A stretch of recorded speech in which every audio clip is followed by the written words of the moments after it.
कारनामा किया। लेकिन इसके जगह पे कॉस्ट बचाने के लिए इसमें स्मॉल सैटेलाइट लॉन्च व्हीकल हम लोगों ने नया बनाया था और ये बहुत बेहतरीन था, इसने काम भी बहुत अच्छा किया। इसके देखेंगे तो इसके 4 स्टेजेज हैं, मेनली 3 स्टेज है। सबसे बड़ा स्टेज जो है पहला स्टेज है, इसके बारे में पहले समझते हैं। इसकी लंबाई 34 मीटर है, व्यास जो इसकी मोटाई है वो 2 मीटर है, 120 टन खुद इसका भार है, तो अपना भार है। लेके कितना जाएगा तो 500 केजी के सैटेलाइट को लेके चला जाएगा। आजकल 500 केजी में बहुत बेहतरीन सैटेलाइट बन जाएंगे।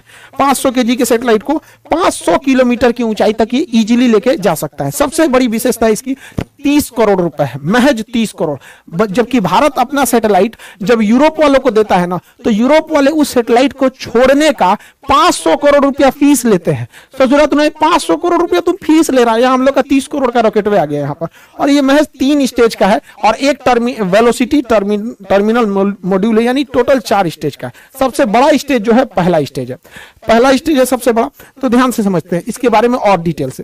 पहला स्टेज बहुत बड़ा है और पहले स्टेज जो है वो 94 सेकंड तक जला। उसके बाद पहला स्टेज जो है वो इसको खोल के गिरा दिया जाता है, सेपरेट कर दिया जाता है। जैसे खोल के गिराते हैं रॉकेट हो जाता है हल्का और बहुत तेज भागने लगता है। तो क्वेश्चन भी पूछता है कि जैसे जैसे रॉकेट अंतरिक्ष की ओर जाता है उसकी स्पीड क्या होती है, तो बढ़ते जाती है। रीजन 2 है, एक ये अपने कुछ स्टेजेज को नीचे सेपरेट करके गिरा देता है जिसकी वजह से हल्का हो जाता है। दूसरा, जितना पृथ्वी से दूर जाइएगा पृथ्वी के खींचने की अर्थात गुरुत्वाकर्षण शक्ति कम हो जाती है। तो एक तो शक्ति कम हो गई, दूसरा भार कम हो गया, इस वजह से तेज भागता है। दूसरा स्टेज जो था वो 113 सेकंड तक चला था। तीसरा स्टेज जो था वो 106 सेकंड तक चला था। यहां तक में कोई प्रॉब्लम आई थी चौथे स्टेज में। अब यहां थोड़ा ध्यान से समझिएगा, ये तीनों स्टेज में ना सॉलिड ईंधन का प्रयोग किया जाता है। जैसे दीपावली के रॉकेट में जो ईंधन भरा जाता है ना, बारूद, सॉलिड इंजन होता है, सॉलिड होता है, वो एकदम ठोस होता है, बारूद भर दिया जाता है। वैसे इसमें सॉलिड फ्यूल का यूज किया था, यानी बारूद भरा गया था। इसमें एक बार आग पकड़ लिया ना तो आपके कंट्रोल में नहीं रहेगा, ना ही आप इसे स्टॉप कर सकते हैं। तो सॉलिड इंजन की एक खराबी, पावर तो तगड़ा देते हैं सब, लेकिन इन्हें आप कंट्रोल नहीं कर सकते। तो इसरो कितना दिमाग लगाया, जब सीधे ऊपर भेजना था तो लगा दिया तीनों में सॉलिड इंजन। और ये सॉलिड इंजन जो होता है इसमें जो सॉलिड फ्यूल यूज किया जाता है HTPB, ये फुल फॉर्म एग्जाम में पूछता है, HTPB हाइड्रोक्सिल टर्मिनेटेड पॉलीब्यूटेराइन, ये इसमें यूज होता है HTPB ईंधन के रूप में। इसे कंट्रोल नहीं किया जा सकता। तो ये तो अब लास्ट स्टेज एकदम छोटा सा था, उसे महज 20 सेकंड के लिए बनाया गया था चौथे स्टेज को। उसका नाम होता है velocity trimming module, VTM, velocity trimming module. यहीं से गड़बड़ चालू हो गया। इस ससुरा को चलना था चौथा स्टेज को 20 सेकंड के लिए, चला 21 सेकंड के लिए। 1 सेकंड के लिए चला तो क्या हो गया कि ये सर्कुलर की जगह इलिप्टिकल पाथ पर चला गया। जाना चाहिए था गोल, चल गया अंडाकार में, क्योंकि इसका काम ये होता है स्पीड को बढ़ा घटा के पाथ को मेंटेन करना, जिस वजह से इसका डाटा लॉस हो गया और ये प्रशांत महासागर की ओर गिर जाएगा। यहाँ पर ये इलिप्टिकल नहीं हो पाया था। यहाँ पे लास्ट स्टेज में देखिए, जो वेलोसिटी ट्रिमिंग मॉड्यूल होता है वो इन सैटेलाइटों को लॉन्च करने के टाइम उनका एंगल डिसाइड करता है, किसको कितने एंगल पे छोड़ना है, मल्टीपल सैटेलाइट्स को कितने एंगल पे किसको कितना घुमाना है। यहीं पर डाटा लॉस हो गया। ये सारा चीज अपने समय सही से चल रहा था, यहाँ पे क्या हो गया, डाटा लॉस हो गया। 20 सेकंड की जगह पे 1 ही सेकंड फायर हुआ। इसका मतलब पूरा रॉकेट सही है, कोई दिक्कत नहीं है, बस ये ट्रिमिंग मॉड्यूल में दिक्कत है, एंगल गड़बड़ा दिया था। देखिए एक चीज ध्यान से समझिएगा, जो सैटेलाइट उपग्रह जो होते हैं पृथ्वी के करीब घूमते हैं उन्हें सर्कुलर पाथ पर घूमना पड़ता है, और जो दूर घूमते हैं उन्हें इलिप्टिकल पाथ पर घूमना पड़ता है।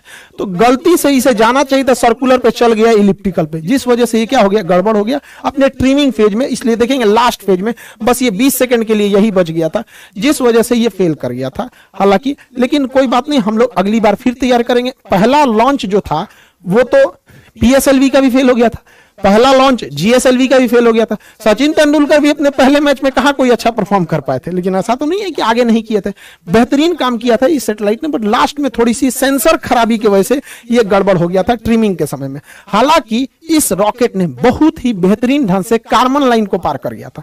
कार्बन लाइन क्या होता है, ध्यान से समझिएगा। पृथ्वी से वह ऊंचाई जिसे आप अंतरिक्ष मानते हैं, उस ऊंचाई को ही हम कार्बन लाइन कहते हैं। कार्बन लाइन के नीचे अंतरिक्ष, कार्बन लाइन के नीचे वायुमंडल यानी पृथ्वी, और इसके ऊपर अंतरिक्ष हो जाता है। इसे वैज्ञानिक कार्बन ने दिया था, उन्होंने कहा था कि यह 100 किलोमीटर है, लेकिन अभी इसे अप्रोक्स 80 से 83 किलोमीटर माना जाता है। कुछ देश इसे 80 मानते हैं, कुछ देश इसे 83 किलोमीटर मानते हैं। उसके ऊपर अंतरिक्ष चालू हो जाता है, यानी एक कार्बन लाइन हो जाता है। 1967 में एक समझौता हुआ था जिसके तहत कहा गया था कि कार्बन लाइन से ऊपर का एरिया किसी देश का नहीं है, उसमें कोई भी जहाज, कोई भी सैटेलाइट जा सकता है। और कार्बन लाइन के नीचे का एरिया उसी का है जिसके जस्ट नीचे वह देश है। यानी भारत अपने 80 यानी 83 किलोमीटर की ऊंचाई तक अगर कोई भी मिसाइल जाएगा तो उसे अपने ऊपर खतरा मान के मार के गिरा देगा, कोई जहाज जाएगा तो उसे मार के गिरा देगा। समझ में आ रहा है कि नहीं? तो हमारा एरो स्पेस कितना होता है अपने क्षेत्र से? एक 83 किलोमीटर। लेकिन समस्या यहाँ ये आती है कि कोई देश इसे 80 मानता है और कोई देश इसे 83 मानता है। जो 83 मानता है वो तो ऊपर ऊपर जाएगा। अब जैसे मान के चले भारत कहेगा कि हम 80 मानते हैं, अमेरिका कहेगा 83 मानते हो, तू जाएगा। अब भारत चल जाएगा किसी क्षेत्र में 80 में, कहेगा हम तो कार्बन लाइन के ऊपर हैं, तू कहेगा मार के गिरा देंगे, कहेगा एयरक्राफ्ट है ये। तो इसमें काफी असमंजस है। हालांकि इतनी ऊंचाई पे कोई जहाज जाते नहीं है सब यहाँ पे। तो कार्बन लाइन हमेशा याद रखिएगा, एग्जाम के पॉइंट ऑफ व्यू से इंपॉर्टेंट है। यह अंतरिक्ष वगैरह में जितने सैटेलाइट वगैरह रहते हैं कार्बन लाइन के ऊपर ही डाल दिए जाते हैं। इस तरह से जो सैटेलाइट घूमता है इसे कहते हैं पोलर सैटेलाइट। ऊपर नीचे जो घूमता है ये पोलर सैटेलाइट। ये पोलर इसलिए कहते हैं कि ध्रुवीय सैटेलाइट, क्योंकि पृथ्वी के ऊपर और नीचे दो पोल है, north pole and south pole. तो पोल का चक्कर लगाने वाले सैटेलाइट को हम पोलर सैटेलाइट कहते हैं। हिंदी में कहते हैं ध्रुवीय सैटेलाइट। इसमें खर्चा कम आता है, ये सर्कुलर पाथ पे घूमते हैं और पूरी पृथ्वी का चक्कर लगा लेते हैं, निगरानी कर लेते हैं। कैसे? ये तो ससुरा सैटेलाइट वो ऊपर नीचे घूम रहा है, ठीक है, लेकिन पृथ्वी तो ऐसे ऐसे घूम रही है। पृथ्वी कैसे घूम रही है? इस तरह से। तो पृथ्वी जब ऐसे घूमेगी तो अलग अलग जगह का फोटो ले लेगा। जैसे अभी ये यहाँ का फोटो ले रहा है, पृथ्वी थोड़ा सा घूमेगी तो फिर थोड़ा और आगे का ले लेगा, पृथ्वी और घूमेगी तो थोड़ा और आगे का ले लेगा। इस तरह से आगे लेते लेते पृथ्वी के ये घूमने का डायरेक्शन, अभी इस सैटेलाइट का फोकस यहाँ पर है, अब इसे पृथ्वी घूमेगी तो थोड़ा और इधर होगा, ऐसे होगा। तो पोलर सैटेलाइट काफी सस्ते आते हैं और छोटे होते हैं, जबकि जियोसिंक्रोनस सैटेलाइट होते हैं उस ससुरे इलिप्टिकल पाथ पे घूमते हैं और ये 36,000 किलोमीटर की ऊंचाई पर होते हैं। इनको छोड़ना बड़ा कठिन काम होता है। हम लोग इसको छोड़ने के लिए GSLV रॉकेट रखे हैं। तो हमारे पास हर तरह के रॉकेट है, ऐसा कोई बात नहीं है। देखिए हम लोग अभी जो बनाए हैं SSLV, small satellite launch vehicle, ये सस्ते रॉकेटों को छोड़ देगा। PSLV थोड़ा और तगड़ा भेजेगा। GSLV बाप है ससुरा सैटेलाइट सबका, उठा लेता है 2,000 किलो का सैटेलाइट उठा लेता है, 3,000 किलो का सैटेलाइट उठा लेता है। और GSLV Mark 3 दादा है ससुरा, 5,000 किलोग्राम का सैटेलाइट लेके अंतरिक्ष में उड़ जाता है। तो ये बहुत खतरनाक है। तो हमारे पास हर तरह के सैटेलाइट है, हर तरह के जरूरत के हिसाब से हम लोगों ने इसे बना के रखा है। लेकिन सबसे ज्यादा अगर कोई काम आने वाला है तो SSLV का काम आने वाला है, जो अभी हल्का सा फेल हुआ है, मतलब वो 98% सफल है। उसका एक सेंसर गड़बड़ हो गया था। SSLV की हम इतनी चर्चा क्यों कर रहे हैं, समझिए ध्यान से। एक ससुरा ये 72 घंटा में रेडी हो जाता है, मतलब ये पार्ट बाय पार्ट बन के बना रहता है। इसे कसने के लिए केवल 72 घंटा चाहिए, 3 दिन में रेडी हो जाता है। और इसे केवल 6 आदमी मिलकर रेडी कर सकते हैं और हर हफ्ते इसे लॉन्च किया जा सकता है। हर हफ्ते फटाफट 3 दिन में लॉन्च होगा और समय देख के मौसम ठीक है कि नहीं, सब कुछ ठीक है, लॉन्च कर देंगे। फिर हर हफ्ते इसे लॉन्च किया जा सकता है। महज 30 करोड़ में आता है, 30 करोड़ में। जबकि अगर आप स्पेस एक्स से सैटेलाइट छोड़वाते हैं तो 100 करोड़ तो खुदे ले लेता है। यहाँ तो 30 करोड़ का पूरा रॉकेट वे है और खाली छोड़ने का 100 करोड़ ले लेता है। अब कोई देश वेट नहीं करेगा क्योंकि हर हफ्ते ये भेज सकता है। जबकि हमारे पास जो PSLV और GSLV है, इनकी खराबी समझिए। एक तो सबसे इनको रेडी करने में 3 महीना लग जाता है और दूसरा ये सस्ते 30 करोड़ के नहीं 200 करोड़ के, और GSLV को तो रेडी करने में 4 महीना लग जाता है। यानी अगर किसी को सैटेलाइट से लॉन्च कराना है हमारे GSLV से तो 4 महीने की वेटिंग लिस्ट है। आपको किसी ट्रेन में 4 महीने का वेटिंग मिलेगा तब ट्रेनें छोड़ देंगे उसको। तो इसमें 3 महीना, इसमें 4 महीना। इस ससुरा इसका खुद का खर्चा 400 करोड़ है, तो ये तो पैसा भी लेता है ज्यादा। इसी वजह से आज के समय मॉडर्न टेक्नोलॉजी है। मॉडर्न टेक्नोलॉजी में हर चीज छोटा होते जा रहा है। पहले शादी ब्याह में कैमरा करने वाला इतना बड़का कैमरा लेके आता था, अभी नॉर्मल कैमरा आ गया है। तो हर चीज अब छोटी होती जा रही है, हल्की होती जा रही है और काम पहले से 5 गुना कर रही है। इसलिए अब भारी भरकम रॉकेट की जरूरत नहीं है। अब हम लोग छोटे रॉकेट से भी काम चला लेंगे। अब इतना भारी भरकम रॉकेट की जरूरत नहीं है। तो हम लोगों का मेन फोकस है SSLV पे और ये पूरी दुनिया में राज करेगा। और इससे ज्यादा, सबसे ज्यादा दिक्कत होगा किसको, तो SpaceX को। बहुत ज्यादा उसको सैटेलाइट छोड़ने की जरूरत है। तो हमारे यहाँ विदेशी ग्राहक बहुत आते हैं कि हमारा सैटेलाइट छोड़ दो क्योंकि आपका रॉकेट बहुत सस्ता है, हमें सस्ता पड़ता है। तो हम लोग के पास एक पहला लॉन्च पैड था केरल के थुम्बा में, उसका नाम था विक्रम साराभाई प्रक्षेपण केंद्र। तो ये विक्रम साराभाई था।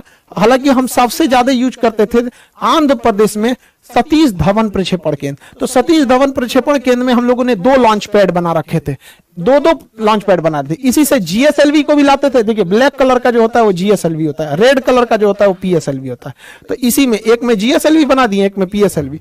तो हमारे पास सतीश धवन प्रक्षेपण केंद्र में एक और था। अभी हम लोग एक चेन्नई में और बना रहे हैं। चेन्नई में अभी इस पे प्लान चल रही है, जैसे हो जाएगा हम आपको बताएंगे। नीचे बनाया जा रहा है। तो हमारे पास टोटल अब 3 लॉन्च पैड होने वाले हैं, 2 तो पहले से थे।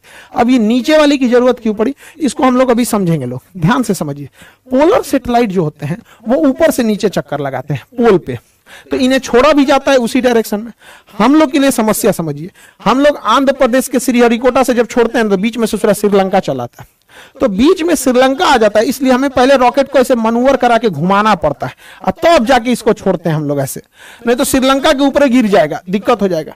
तो जब आप किसी से मनूवर कराइएगा, उसको थोड़ा घुमाइएगा, तो ज्यादा ईंधन खाएगा, ज्यादा खतरा बना रहेगा घूमने के दौरान, ठीक से घुमा कि नहीं घुमा। इसलिए भारत ने सोचा कि इसका झमेले खत्म कर देते हैं।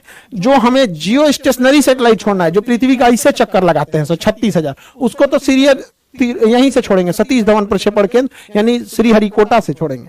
और जो पोलर छोड़ना है वो कहां से छोड़ देगा, नीचे से, क्योंकि जब नीचे यहां से छोड़िएगा तो श्रीलंका को इसे क्रॉस करा के फिर जाना पड़ता है। और यहां से छोड़ेगा कोई नहीं है नीचे, नीचे में कोई नहीं है। देखिए ध्यान से, नीचे से छोड़ेगा तो समुद्र में कोई नहीं है। इस वजह से हम लोग तमिलनाडु में एक तीसरा प्रक्षेपण केंद्र भी हम लोग स्थापित करने जा रहे हैं। हम लोग के इसरो का इतिहास बहुत मतलब दुखदाई रहा है। हम लोग के पास इतने कम पैसे थे जब इसरो की स्थापना हुई थी कि साइकिल से हम लोग लेके जाते थे लोग रॉकेट को, यहाँ पे साइकिल से, देखिए पार्ट बाई पार्ट करके, यहाँ पे बैलगाड़ी से हम लोग ये सैटेलाइट को लेके आए थे लोग, और नारियल के पेड़ से बांध के साउंडिंग रॉकेट को छोड़ा गया था। लेकिन ऐसा नहीं है, हम लोगों ने बहुत बहुत चीजों को देखा है। और ये जो लड़कियों ने जिस सैटेलाइट को बनाया, उन बच्चियों से कहते हैं कि आप अपना कभी भी मनोबल छोटा मत कीजिएगा। हमारा उस सैटेलाइट से संपर्क टूटा है, कसम से कहते हैं, हमारा संकल्प नहीं टूटा है, हमारा संकल्प आज भी जिंदा है। हम यहां से उठ के खड़े हुए हैं। इसरो जो आज इतने बड़े बड़े जो सैटेलाइट देख रहे हैं ना यहाँ पे, ये हम लोग वही हैं जो साइकिल पे लेके घूमे थे। तो हमारा संपर्क टूट जाने से विरोधी हमारे पे हंसे नहीं, हम दृढ़ संकल्पित हैं लोग यहाँ पे। और भारत माँ की वो बेटियां एक दिन दिखाएंगी जब अंतरिक्ष में राज होगा वहां पर, ये सैटेलाइट यहाँ पे। और दुश्मनों को सरदर्द के लिए जो लोग अभी पीएसएलवी से एसएसएलवी से डर रहे थे ना, सुनिए ध्यान से, जीएसएलवी तो बहुत पावरफुल है, ये है पीएसएलवी दुनिया का सबसे भरोसेमंद है। अभी एसएसएलवी सही हो ही गया, अभी एनएसएलवी भी बन रहा है, नैनो सैटेलाइट लॉन्च व्हीकल, यानी 1 किलो के सैटेलाइट को भी छोड़ देगा। Nano satellite launch vehicle 5 crore में, 5 करोड़ में। और इसकी सबसे ज्यादा जरूरत होती है टेस्ला को, स्पेसएक्स को, क्योंकि स्पेसएक्स अपना एक स्टारलिंक प्रोग्राम बना रहा है। इसको अंतरिक्ष में बहुत सारे हजारों सैटेलाइट इसको छोड़ना है अंतरिक्ष में, और नैनो सैटेलाइट इन्हें छोड़ने में लगभग 100 करोड़ का खर्चा आता है एक नैनो सैटेलाइट में। हम लोग का सैटेलाइट हुए 5 करोड़ में, 2 को छोड़ देंगे एक के बार में, होलसेल में काम हो जाएगा। तो हम लोग अभी एक और बना रहे हैं एनएसएलवी, नैनो सैटेलाइट लॉन्च व्हीकल। इन्हीं सबको मद्देनजर रखते हुए भारत जो है अपने 3 लॉन्च पैड बना रहा है, ताकि उसे 3 लॉन्च पैड की जरूरत भी है। तो हम लोग इस चीज को समझे यहाँ पर, ये बहुत भारी भरकम। एक चीज और गौर किए होंगे, जब सैटेलाइट छोड़ते हैं तो इसमें से ये कुछ कुछ टुकड़े गिरते हैं। एक्चुअली ये टुकड़े नहीं होते हैं, इन्हें इंसुलेटर कहा जाता है, इंसुलेटर पैड। जब सैटेलाइट खड़ा रहता है ना, तो इसके अंदर जो लिक्विड भरा रहता है ईंधन, वो बहुत ठंडे टेम्परेचर पर रखना चाहिए। तो धूप लगेगा, एक दिन पहले ही टांग के रख देता है, तो ठंडा, इसका सारी गर्मी निकल जाएगी, ठंडाहट खत्म हो जाएगी। इसलिए इसके बाहर में इंसुलेटर का पैड चिपका देता है। जहां जहां लिक्विड इंजन होता है वहां वहां इंसुलेटर का पैड लगा देता है। और जब ये सैटेलाइट ऊपर उठती है तो घर्षण से यही बाहर गिरने लगता है। आई होप आप पीएसएलवी, जीएसएलवी, एसएसएलवी, एनएसएलवी समझे होंगे, और आप उम्मीद करते हैं कि इसरो और आगे बढ़ेगा और पूरे देश का नाम गर्व से ऊपर करेगा यहाँ पे। आई होप आप इसे समझे होंगे।